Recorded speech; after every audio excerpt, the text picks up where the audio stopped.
everybody, Sean Sewell with Engearment.com podcast. Very excited to have my friend Eric Frohardt, retired Navy SEAL, StrongFirst, just an ultimately awesome man on the show. Eric, it's good to have you. Thanks, buddy. Good to be here. Been a while. It has been a while. Speaking of wild, last time we saw each other, we were out on a hike, right? Yeah. We were rucking. Yeah. That was Rucking. You were training for bow hunting season, and Yep. I think you had 50 plus pounds in your backpack. Yeah. And we're talking about the oxygen advantage and breathing through your nose and all these helpful fitness tips. I went home and brain dumped that night, and I got the book and all the stuff. You're just a wealth of fitness and health knowledge. It's always a pleasure to talk with you.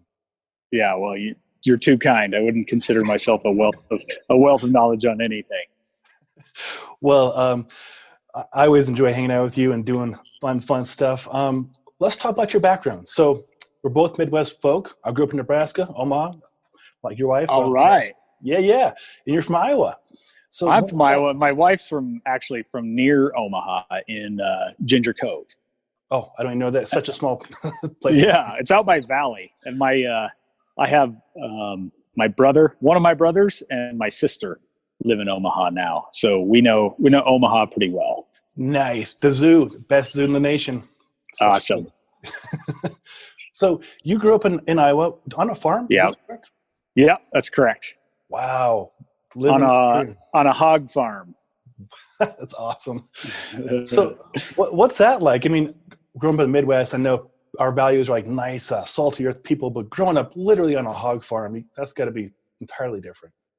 Yeah, it was fun. Not fun at the time. It's, I'd say it's a great upbringing, and it's a great thing to kind of be from. Man, it's just really hard work, and now less than it was then because more of it's kind of automated and specialized. But yeah, it's back then it's pretty hard work. Moving hogs, feeding hogs, taking care of them. And the weather, a lot of them were outside back then. And, the weather in Iowa, people don't realize it's pretty severe. It can get above 100 or up to 110 with that humidity, and 50 below or colder, with the wind chill. So, half the time you're just trying to keep hogs alive. Yeah, that's a good point. And I'm glad you brought that up because growing up in Omaha, humidity is much higher because you get the Missouri, you get the Platte River. And when it's cold, it sticks to your bones. When it's hot, it's demoralizing. There is no, like here in Colorado, when it's hot, if I go sit in the shade, it's cool. The shade in the Midwest, it doesn't work. It doesn't work. And there's bugs, so many bugs. Yeah. Yeah. We have it really, really moderate here in Colorado. Like this is such a chill. Yeah. Our weather patterns, they can be all on the same day, and they're all easily manageable. Right. Yeah. It's nothing. Nothing. Well, so growing up in Iowa, what led you, I hope we talk quite a bit about this because this is really sure. What intrigued you about serving, and how did you get started? Right. Now I've done a bunch of stuff. Obviously nothing's quite as cool as being besides being a husband and a father, all the other jobs that I've had are not, they're not quite as cool as, that time when I was in the military. So, I was in the military for, almost 12 years before getting medically retired. Had gotten hurt in combat, and then, had some nagging injuries from over a decade of kind of, going to war. And then the Navy discovered that I had a kind of medical condition that that basically disqualified me from serving. So just months before, I don't know, it would have been my 8th deployment or something like that. I was told by the Bureau of Navy Medicine, you can no longer deploy. I was, in their words, unfit for duty. And being a fitness guy, obviously, hearing the words unfit for duty drove me wild. Earlier in 2008, after a deployment, I went and climbed Denali. And then in 2009, I climbed Aconcagua. And these are, two of the highest, highest mountain in North America, highest mountain in South America. Mm-hmm. Pretty brutal, not by mountaineering standards. By mountaineering standards, probably quite easy. But for most people, those are brutal, 15 to 20 day events. So I considered myself relatively fit. Anyway, and then all of a sudden, I couldn't deploy. So back to how it started for, almost 12 years, I was a Navy SEAL. And I grew up on a hog farm in Iowa, went to football was my passion when I, junior high through high school. Really felt that that was my calling. Went to college for a year to play football. Realized that God had blessed me in other ways, one of which was not to be an inside linebacker. So on a bet that I couldn't become a Navy SEAL, I joined the Navy. And that's I actually, and I actually, we were watching a movie in a dorm room. I had walked in and they were watching this movie about the SEALs, and a light bulb went on, and I stood up and I said, I'm going to join the Navy and become a SEAL. And people in the room laughed at me, and I said, I will, I guarantee it. And anyway, still there? Yep. Someone tried calling me. So I said, I'll make it, I guarantee it. And I bet somebody in a dorm room in my freshman year of college, and I enlisted the next day. Wow. Yeah, I did finish that year of college. I told my parents that I was going to drop out of college and I was going to become a Navy SEAL. And you can imagine how parents would be excited. The prospect of your oldest kid dropping out of college to join the military. Anyway, ended up being the right call. So yeah, that kind of started it. And then, it was quite a shock for me, having never seen the ocean, and B, never gotten on an airplane. Our vacations were to Omaha, your hometown. So we had a pretty sheltered thing, right? Yeah. But I want to, I wouldn't change it. I joined the Navy, ended up staying in for 12 years, doing a bunch of deployments, having lots of fun, serving my country. And, it all worked out. So joined the Navy, went to boot camp, another school. Back then you had to take some other form of training before you went to SEAL training, because it was a fallback option for when you didn't make it through BUDS. So I did that, and then I reported to BUDS and made it through BUDS training first time. Went to jump school, and then for 6 months you're kind of a probationary, SEAL. You're not really a SEAL yet. You're on probation. During that time, you go through a bunch of other training. And at the end of that probationary period, you take this kind of test and they give you your trident if you pass. So, and that took first try. it was very interesting, having not seen the ocean, never dove, not even in a pool. You didn't enjoy water and you went to become a Navy SEAL.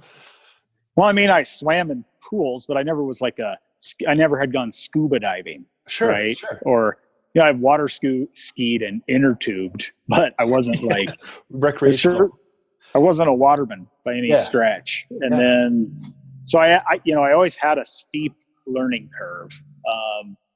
I think the third or maybe the fourth time I got on an airplane in my life, I was wearing a parachute. So, it was always I guess, steep learning curve is the best way to say it. Yeah, Eric. It's pretty funny. Any one of those things is amazing. You could combine them, going from the big farm in Iowa, never having gone farther than Omaha, never been on a plane, to going to the fourth time in a plane, jumping out of it, going into the water in a very big way, getting through BUDS on the first try. That's outstanding. Yeah. That's incredible. Well, I mean, I was, from a fitness aspect, I was in good shape. I was young. I would also say I was lucky. A lot of people get hurt. People better than me end up getting hurt and don't make it through training. There's always some level of luck. And I was just too stupid to quit. Most people that don't make it through training, it's because they quit. I mean, of course, there's always a few that get injured just because of all the, it's a lot of volume running and all that, a lot of overuse. But I made it through, fortunately. And I was one of two people in my class. I think we started with 190 and graduated with like 22. And 19 of those were from that original 190, right? So about 10% of us made it through. And I was one of 2 or 3 dudes who never failed a thing in buds. Not a run, a swim, a dot, never one thing. And that was probably my best skill. I was never I wasn't the fastest runner and I wasn't the fastest swimmer. I could not do the most pull-ups. There were some beasts. I could not do the most push-ups and, or sit-ups or whatever. But I could just kind of pretty, top 5, top 10 at all of those, which made it, made it easier. Some of the really good swimmers might, for example, not be great at running or pull-ups, or some of the really good runners might not swim well or whatever. And I was never best at any one of those. So kind of a generalist. Well, this paid off. I mean, I think it's fantastic. Yeah. Just generalism, being really good at most things serves you better than being a master at a few. And, right.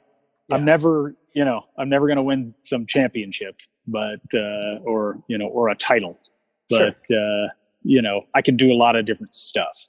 So very well too. A lot of different, very impressive life skills. Yeah. So growing up, did you do a lot of hunting? I know, this is your thing. When I first met you, bow hunting, we talked a lot about that. And that was new to me. Right. It always fascinated me. And, I tried to do as much hunting as possible. A little bit of bow hunting with my, for deer, and then obviously a bunch of small game hunting, pheasant and rabbit and stuff like that.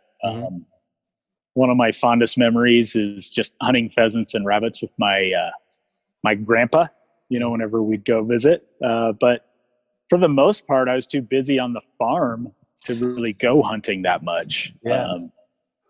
I played football in the fall, and that was about it. I didn't really and I didn't hunt much when I was, in the Navy beyond doing deployments and chasing bad guys. That's a form of hunting, I would think. I suppose that's a form of hunting. Yeah. But when I got out of the Navy, it's like 1 or 2 years after getting out, I kind of came across the concept of backcountry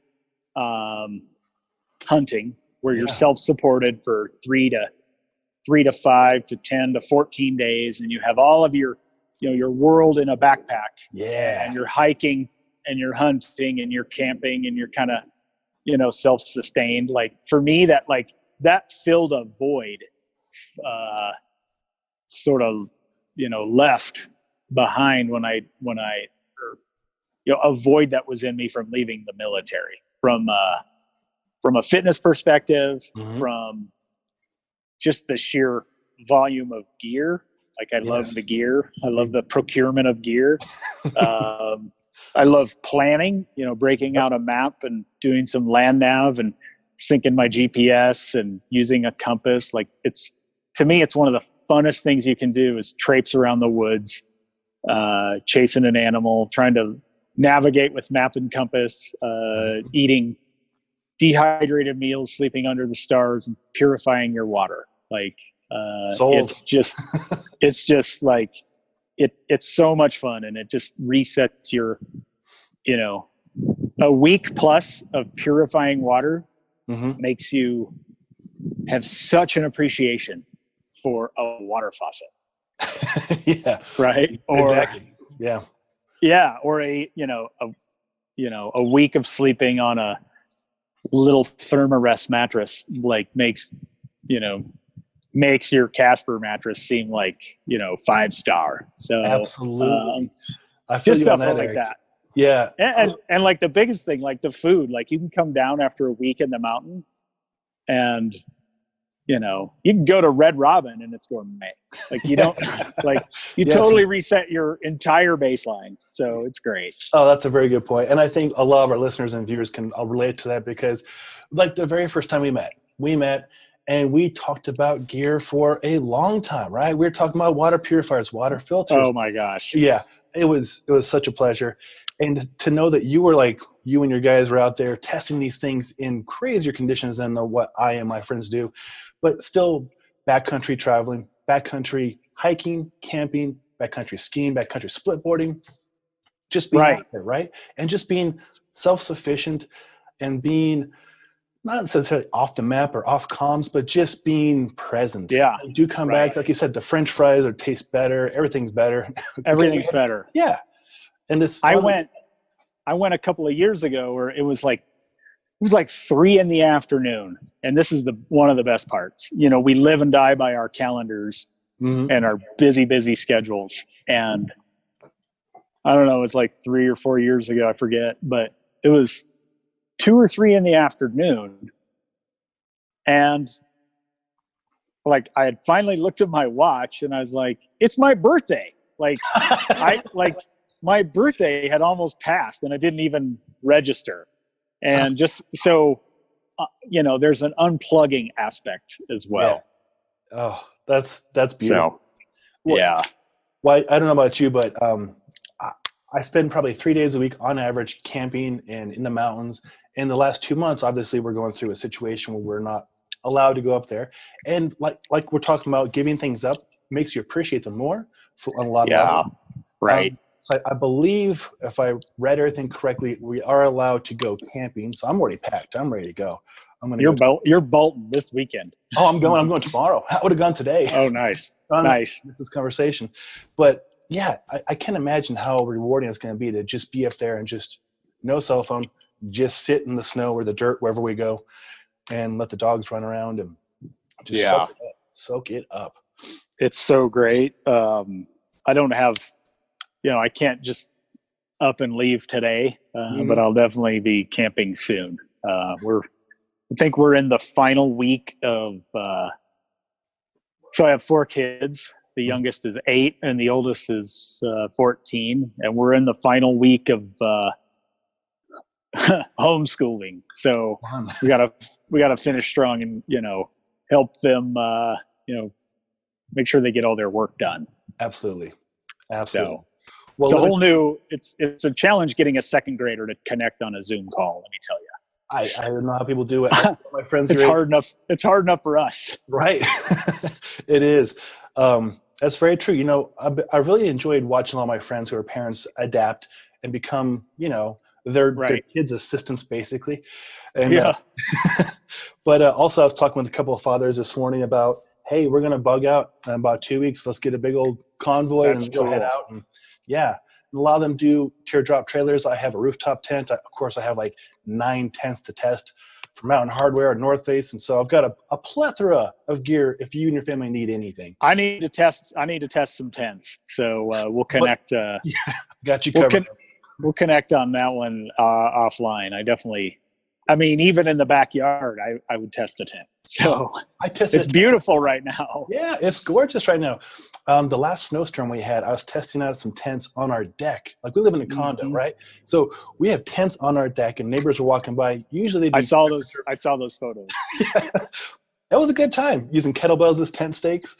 It worked totally. Out. Yeah. Oh, by any means necessary. But yeah, got you totally. Covered. Oh, how fun! Well, I'm sure that you guys in the SEALs, were you in the dev group? Is that correct? I spent some time a little bit of time at Team 5, and then the most I spent at any one place, would have been dev group. So I didn't know that. Jeff Sokol told me that last talk. Yeah. And I don't talk much about what, Yeah. what I sort of did there. There was some, I don't know, there was a bunch of NDAs involved. And Gotcha. I don't know what, I actually don't even know what the heck I can talk about. So, Fair enough. Yeah. It was but cool. it was cool. I bet it was. And that's where I was going with it. It was like when I was talking with Jeff about a month and a half ago, we're talking about fitness and how his gym is adapting to everything and vice versa. And I mentioned your name and he lit up with just so much respect and admiration. He's like, oh, Eric Frohardt, tip of the spear, like He's great. He's a great guy. Very kind, very big heart. Yeah. And I really enjoy watching his, his posts and his So good. not just his programs, but then his kind of attitude towards stuff. It's pretty cool. I'm glad to hear you say that too. It's comical, it's inspiring, it's relatable.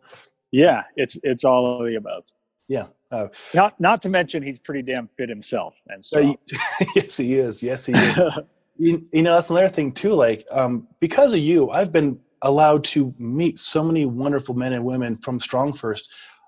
It's just been an honor to the people that we get to work with and associate with, and I consider mentors are just some of the best people in the world. Like strong in heart, strong in physical, and just strong in everything. It's really amazing. How did you come across and how did you get involved with Pavel in the first place? Yeah, it's a funny story. So I was like everyone doing kind of, if you remember, like the late 90s, early 2000s, really even before that, you do kind of a bodybuilder style workout. Oh yeah, where I by those, and I broke myself by those. Yeah, you have like chest and tries, back and buys, a cardio day or whatever. Yeah. And granted, I had mixed that with some running and swimming and calisthenics due to my the requirement to always be able to pass the SEAL PRT or physical readiness test. Mm-hmm. So I did a bunch of that, and then I forget when, but all of a sudden people were like doing CrossFit in a gym, and I was very fascinated by the idea. Without any practice or instruction, I'm trying to do snatch and clean and jerk and stuff like that, right? It can go well. And then, it didn't go well. And all of a sudden, I saw a buddy of mine in a gym. By this time, I had left Team 5, had gone to the East Coast. I was at DevGru, and I saw a friend of mine doing like these strange exercises, which we have come to know as swings, and snatches. He was doing them in a corner of the gym, with the cannonball with the handle on it. And those guys. I was like, John, you're going to hurt yourself. What the hell is that? Yeah. And, he kind of explained to me, it's a strength move. It's a conditioning move. It's all it's all of the above. So, at that time we had, internet. So I spent the rest of that night and a couple more nights just going through forums, and it was the Dragon Door website back then. It still is, but Pavel was at Dragon Door, and I just kind of was so fascinated. So I ordered my kettlebell. I ordered the Russian Kettlebell Challenge book, and I was on my way. I brought that kettlebell, 2 kettlebells on deployment with me. And went through the program and really enjoyed it and felt, strong and fit. And I felt more connected. Mm-hmm. And I could do my cardio and my strength, training in one move. And I, just felt like I moved better with body armor, and I just, could last longer. And, because there were deployments where I got really big and really strong, but I ran out of gas. Yeah. And then there were deployments where I focused more on cardio and aerobic capacity, but then I wasn't strong enough to carry my body armor all day. So I was always, I could never do them both well. And the kettlebell allowed me to do both of them well. the strength and the conditioning. And there are ways to get in better cardio shape, and there are ways to get stronger. Mm-hmm. But all of those ways are more complicated and take more equipment. So I just was really drawn to the fact that 2 or 3 days a week, all I needed was 1 or 2 kettlebells, and I was good to go, prepared for, the rigors of a SEAL deployment. So saying a lot. If it worked for that, it should work for most things. So I used the kettlebell to prepare me for deployments. It really helped me when I did my climbs. Obviously I spent a lot of time under load and a lot of time walking. So I don't discount how much that prepared me for, 10 to 20 day mountaineering trips.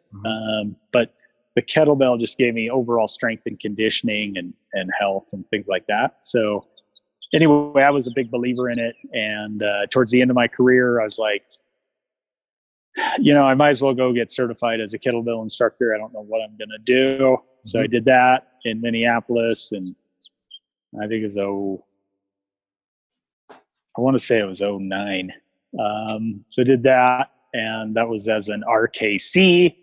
I don't know when, but Pavel left and founded StrongFirst, and he was doing that for a while, and I was doing my thing. At the time, I was running my buddy and I had started a gun range here in Denver. So I was doing that. And then Pavel reached out to me, and he said, "Hey, I'm looking for a new CEO." And that was for StrongFirst. And he wanted me to help him, find someone, right? Because he thought I was kind of too busy. And, after taking one of my daily walks, like the idea just, that light bulb went off, and I was like, "Pavel, what about me?" Right. Yeah. So, anyway, after a pretty lengthy interview process, he gave me the job, and it was super cool. That's super cool. And that guy who introduced us is a guy named John Fodds, and he grew up in Minneapolis. He was, one of my best friends in the Navy. And he grew up in Minneapolis and knew Pavel from a very young age. And he connected me with Pavel because, I loved the kettlebell and his system. And then,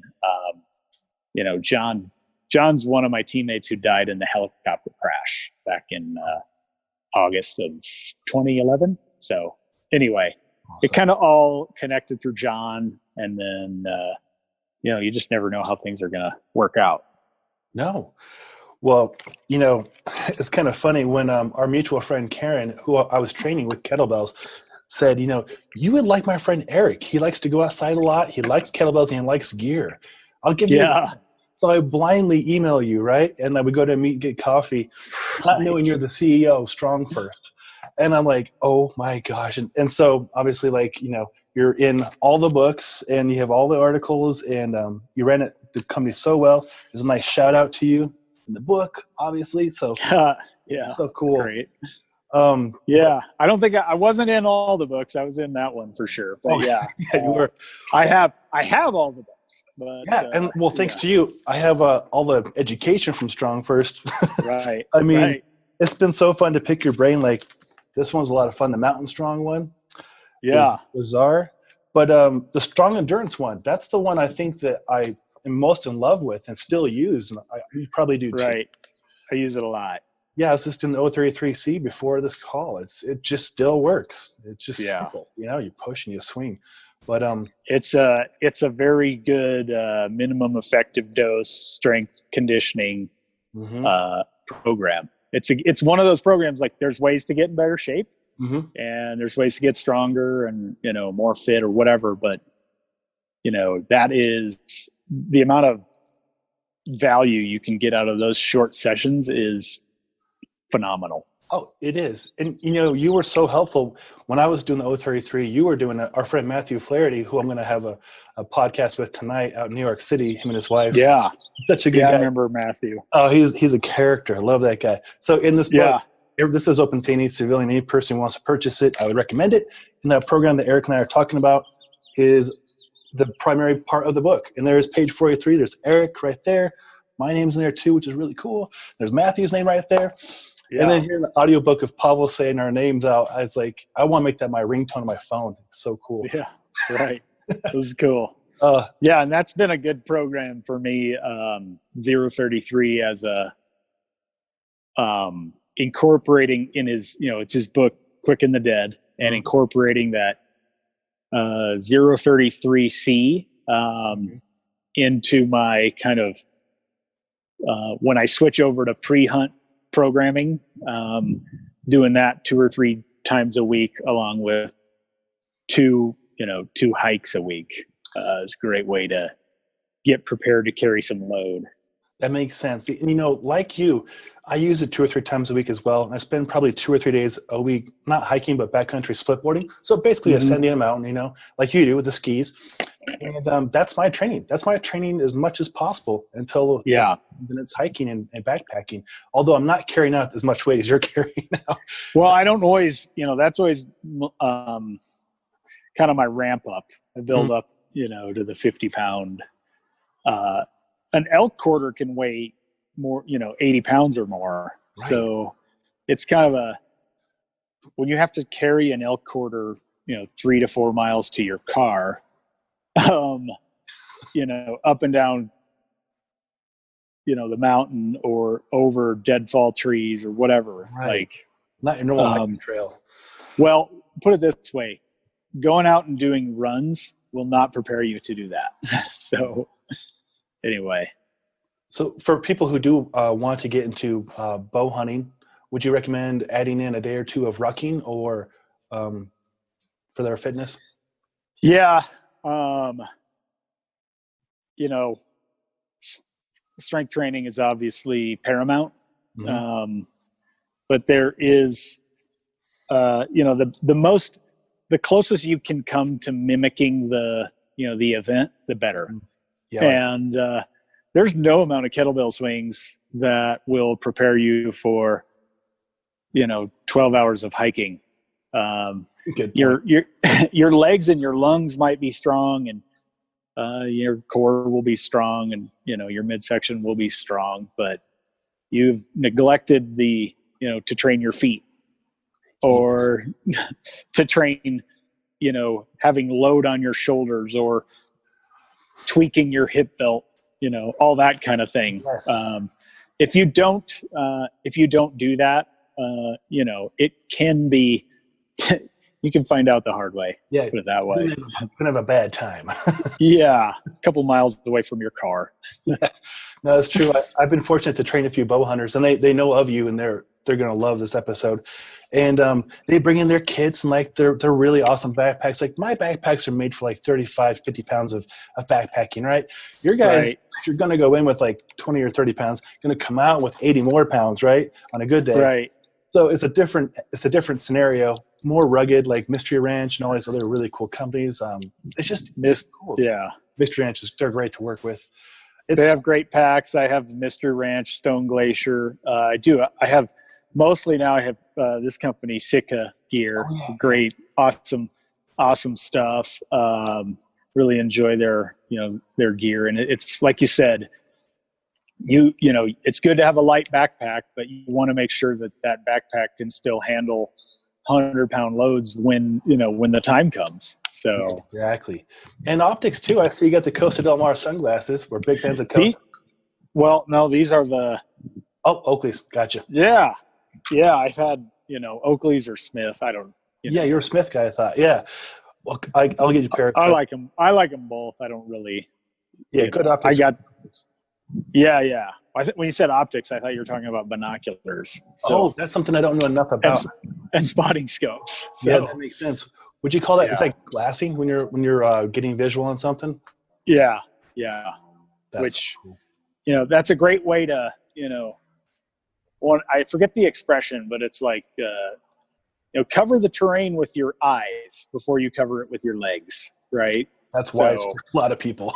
Well, it cuts down on the miles. Sure does. Well, I'm gonna pick your brain on this. So say you're a backcountry skier or hiker or hunter, and you're out, and things aren't going according to plan, which they probably usually don't. But what is your like go-to methodology of like gathering your wits, of like keeping calm? Yeah, it's a great question. I don't know if I don't know if this is true. I hear it all the time, especially in like land nav circles, like land navigation training. Humans are the only animals that move faster when they're lost. So when we're lost, we kind of get frantic and we move, you know, one direction or all directions very quickly versus, stopping and calming down and just figuring it out. And, most people get into situations because they haven't been exposed to them enough. And then, they haven't been exposed enough, and then they lose their composure, right? And then, it just kind of snowballs from being lost to, which is that's a common one. Lots of people get lost, and they, I've been lost before. Everyone, if you spend enough time in the backcountry, you're going to get lost, especially if you're like, trying to navigate at night in thick timber and your GPS isn't working, and it's so easy to get lost. Right. Yeah. And that's one of the most common ones. Or, I would say late summer, early fall, lightning strikes. Oh yeah. I don't know if they're common, but you're up there and it, having been up there. There've been plenty of times when I'm above tree line and I hear the thunder and maybe some rain or some hail comes, and it's scary. Ideally you would start losing some altitude before your hair started standing up from the static electricity. So just knowing, recognizing like, okay, this is a probable lightning strike situation. I'm carrying either a bow or a rifle. Yeah. I'm above tree line, above 10,000, 11,000 feet. This is all the signs of a lightning strike. It is time for me to bleed some altitude. So just, it's the easiest thing to escape. Just start walking downhill, right? Yeah. Like, so there's that one. Obviously a common one I would say is, it's known more in the winter, but it can happen in the summer here in Colorado, and certainly in late fall, is hypothermia. Just not having the gear or the right gear, or erring too much on the side of staying really light. Yep. That's a great way to get hypothermia. Or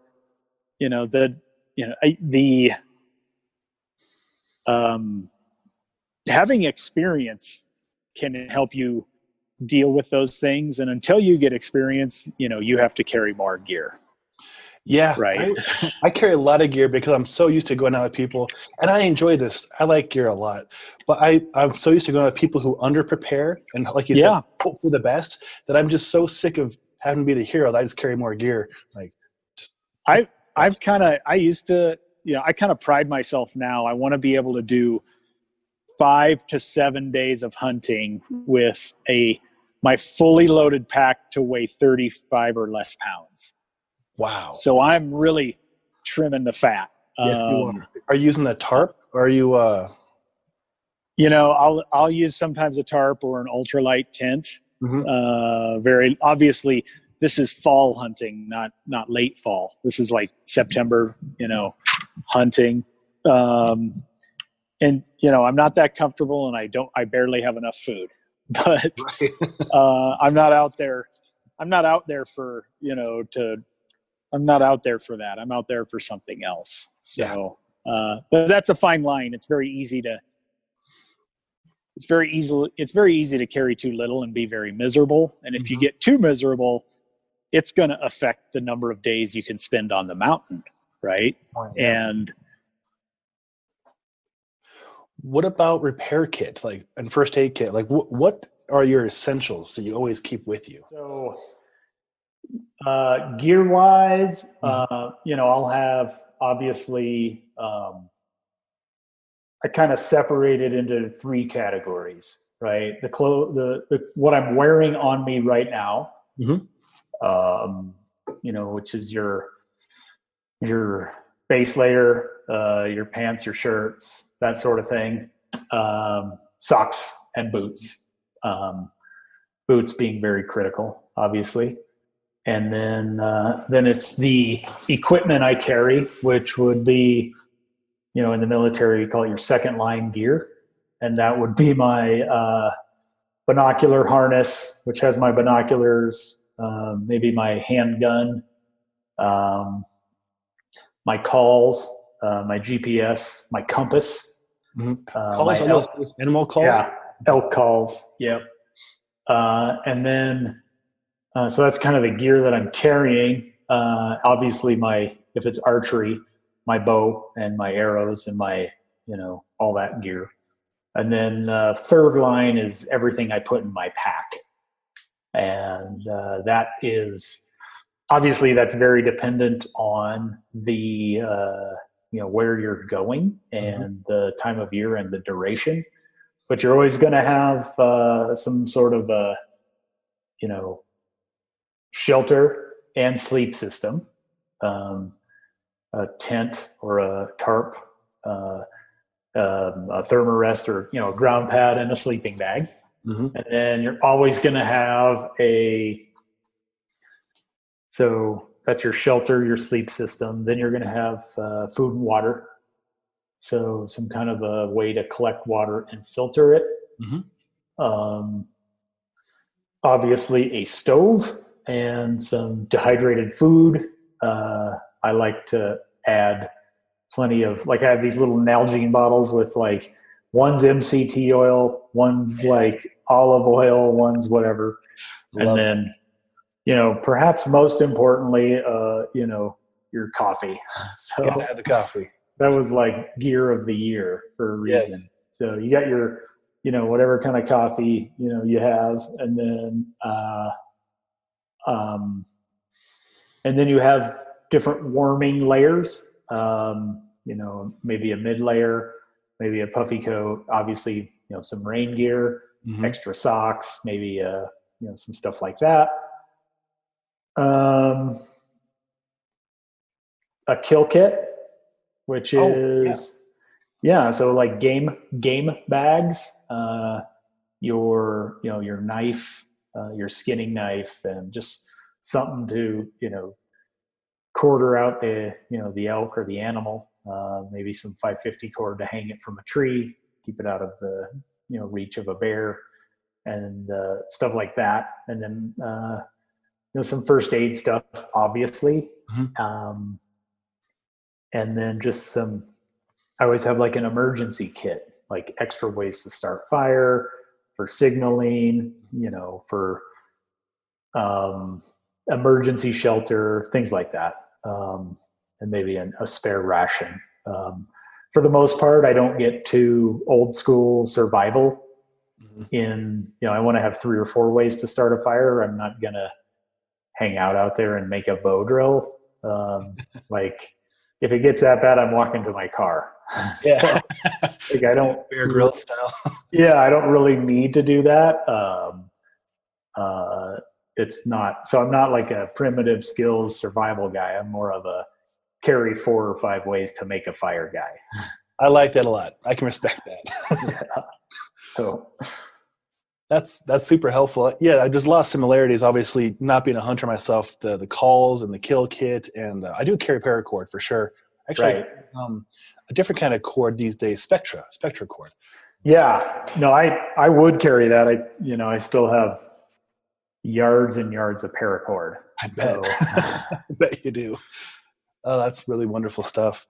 It's so fun talking about gear with you too, because I'm so like in my own world of like people who hike and stuff, but it's so fun to talk with people who are doing right. that, and then the next level.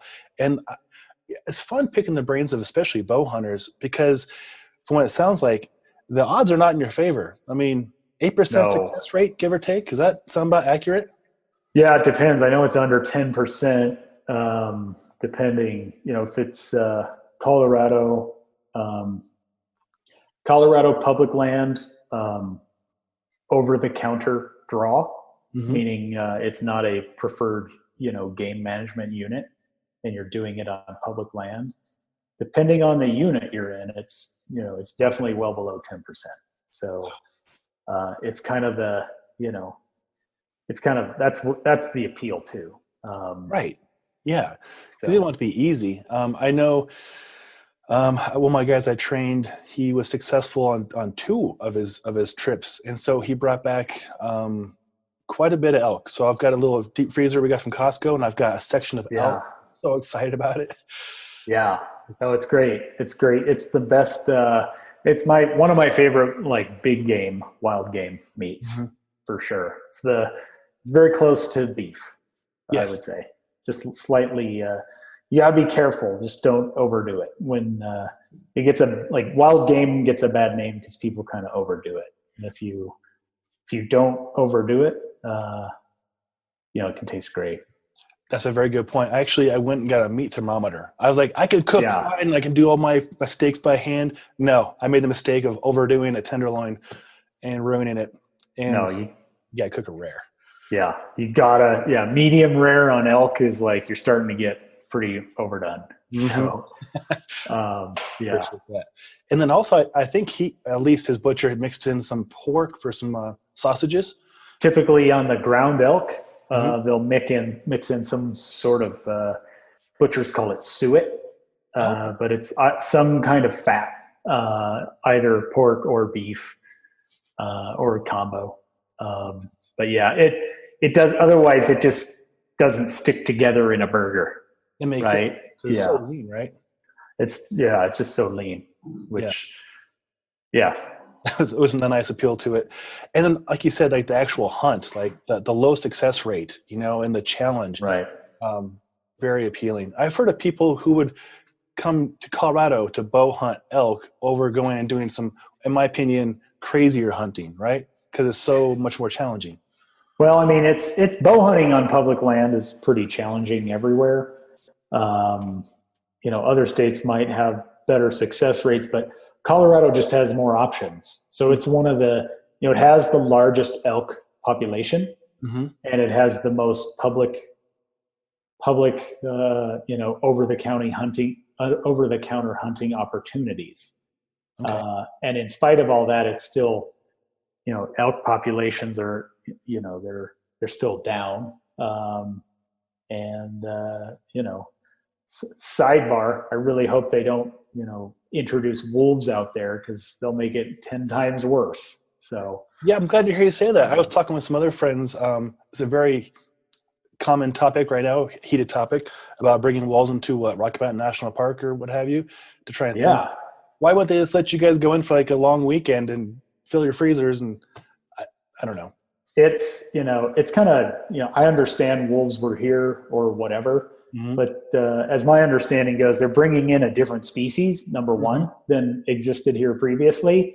And the times are different. We now live in a world where, there's so many people and there's so many elk, and, we come in closer and closer contact, and it affects populations. And all you got to do is look at states that introduced wolves. They're not just hunters to eat. They kill for sport.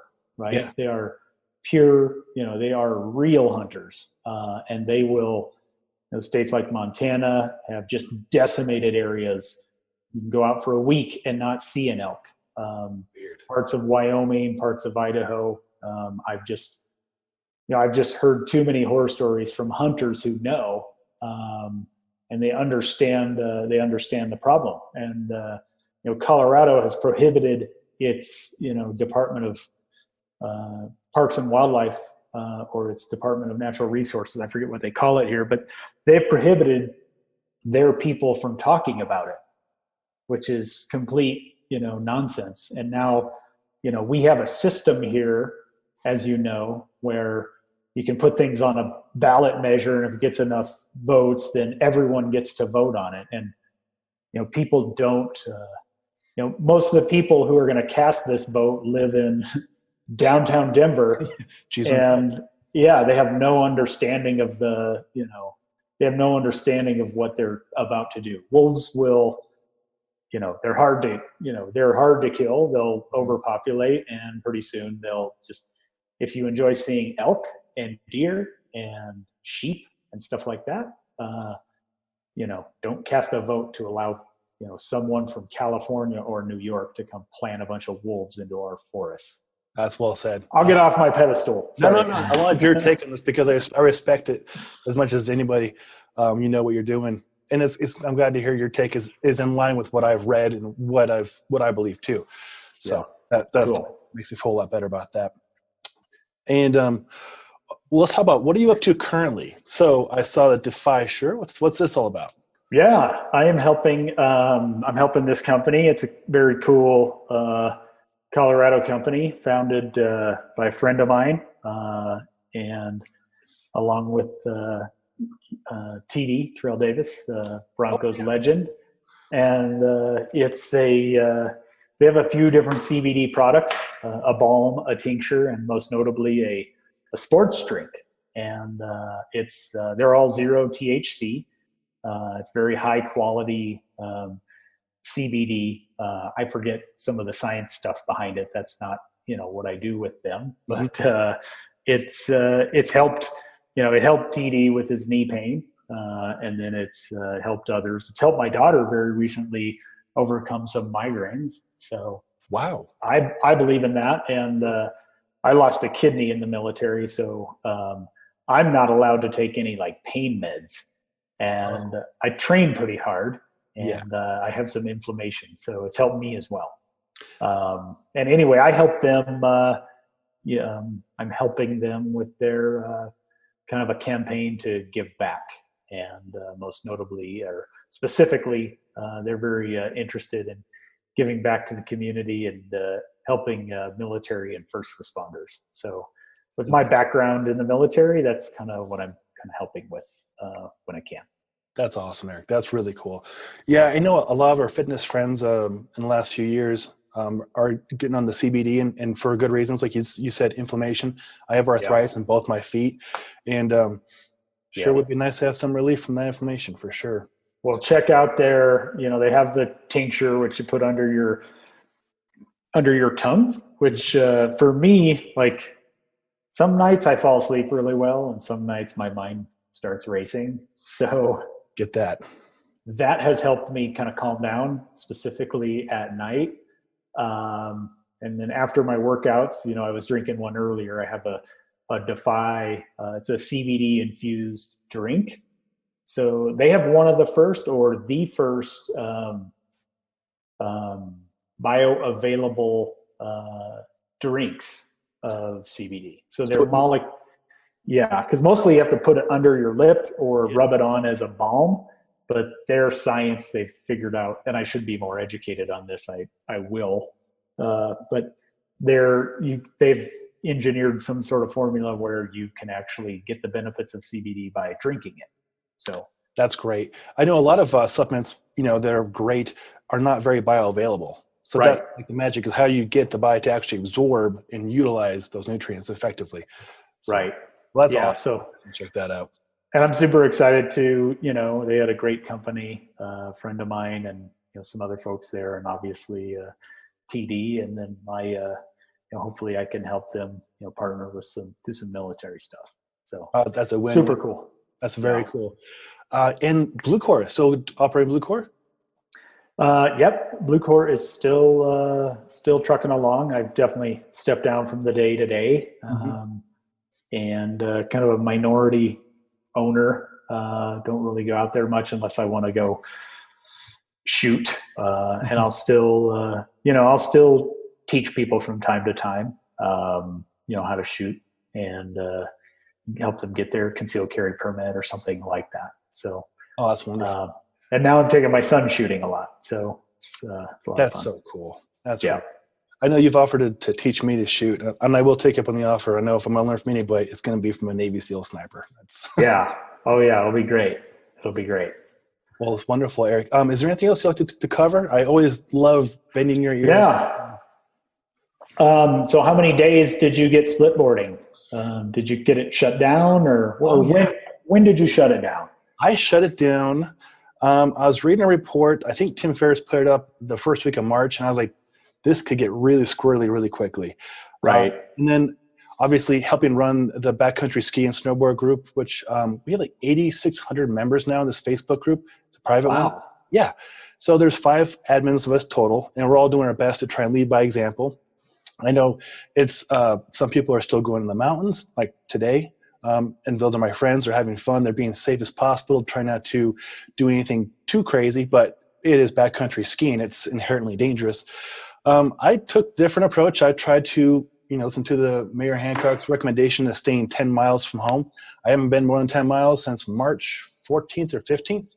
Right. So, things have changed a little bit. Like I said, I am packed up and ready to go tomorrow. So I'm excited about that.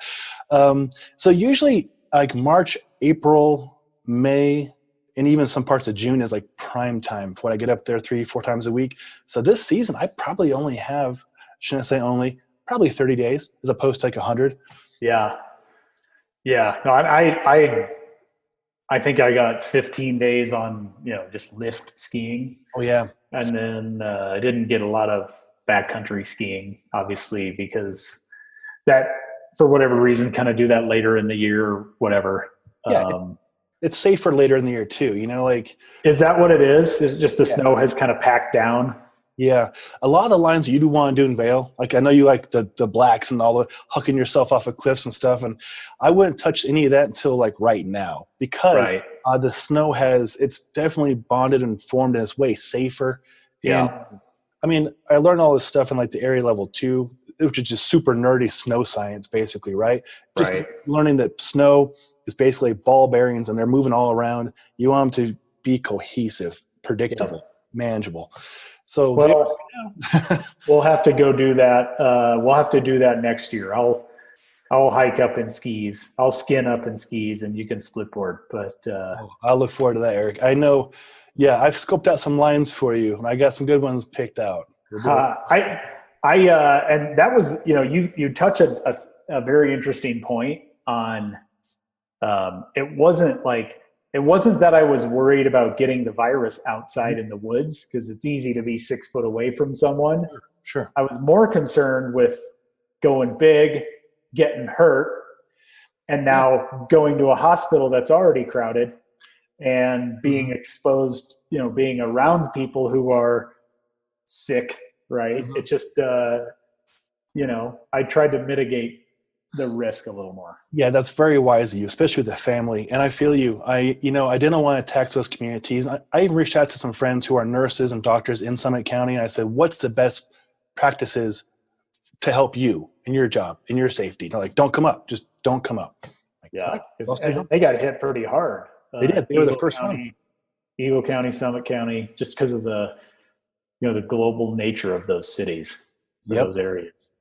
And, I was talking to my doctor, teleconferencing with my doctor about 2 weeks ago, and I mentioned I got pretty sick in February. In February, Outdoor Retailer was the end of January. The day after that, 50,000 people from around the world.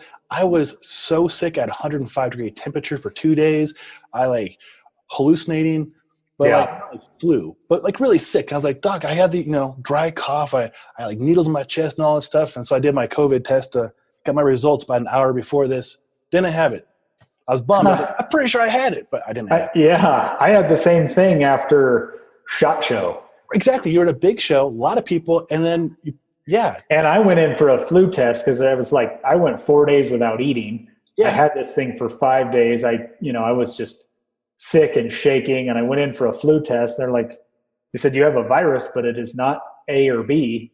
And at that time, no one knew what COVID was yet. And I still haven't gone in to get the antibody test. Of course, I think I did. And of course I probably didn't. Right. So, like most of us, I'm glad we could talk about this because you're in a huge show, the SHOT Show, which is the Outdoor Retailer show. There's a SHOT Show. So it's a lot of people. and a lot of people Yeah. in the convention center, and a lot of, I don't know about you, but I'm always hugging people and like popping beers and shaking hands and just Right. all the wrong things at the current moment. But I'll be interesting to see how, if it comes back next year, just that convention season that starts in January and pushes through whenever, all the outdoor shows, the firearm shows, the hunting, all those, if they come back, like people are going to give fist bumps and walk around with Perel and all sorts of, wearing masks. I don't know. It's a weird, things are definitely different. They are. I know they canceled Outdoor Retailer for the summer. I mean, that makes sense. But in its place, and this is really cool technology. Mountain Hardware showed us this at the 2 shows ago, using augmented reality to demonstrate a catalog of stuff. So a colleague of mine sent me over a link to do an outdoor show, like with Patagonia, all these companies, virtually. So then, so a person can still have a booth and allow people like media, like myself, and our Engearment team.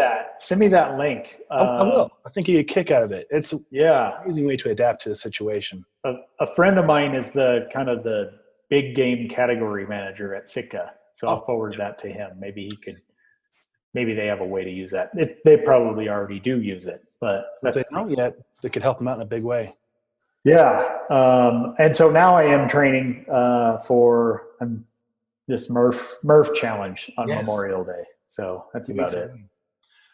Wow. It's always funny. Like the last question you asked me about, Sean, what are you training for? And I didn't have a very good answer. I was like, for life? Like, no. Is there anything in particular now that now that you're not working the legs and the lungs for, earning your turn? Right. That was my favorite kind of exercise besides the swings and snatches and push-ups, was just doing it. Right.